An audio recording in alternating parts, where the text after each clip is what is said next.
ఓం నమ శివాయ. హరహర మహాదేవ శంభో శంకర. సహస్రలింగాల దేవాలయం గురించి మనం ఆసక్తికరమైన కొన్ని విషయాలు మనం తెలుసుకుందాం. ఇప్పుడు దయచేసి వీడియో స్కిప్ చేయకుండా చూడండి. ఈరోజు పొలాసలో ఉన్నటువంటి సహస్ర లింగాలకు కదంబ పుష్పాలతోటి అలంకరణ ఘనంగా నిర్వహించారు. ఎవరైతే శివనామస్మరణ చేస్తారో, శివునికి అభిషేకం చేస్తారో, శివునికి భస్మాభిషేకం చేస్తారో, ప్రదక్షిణలు చేస్తారో వారికి జన్మ జన్మల్లో ఉన్నటువంటి పాపాలు తొలగి వస్తాయనేది శాస్త్రవచనం అండి. అలాంటి మహిమాన్వంటి పొలాసలో ఉన్న సంఘాలను మీరు దర్శించుకోండి. ఆ స్వామివారి దివ్య మంగళ శాసనాలు అనుగ్రహాన్ని పొందండి. హరహర మహాదేవ శంభో శంకర.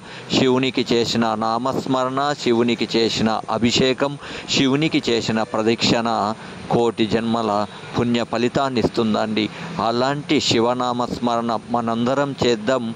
శివుని అనుగ్రహం మనందరం పొందుదాం. ఆ పొలాసలోని ఆ శివయ్యను మనందరం దర్శించుకుందాం. పొలాస సహస్రలింగాలు అర్ధనారీశ్వరునికి కనుల విందుగా కదంబ పుష్పాల అలంకరణ జరిగింది. ఓం నమ శివాయ. హరహర మహాదేవ శంభో శంకర.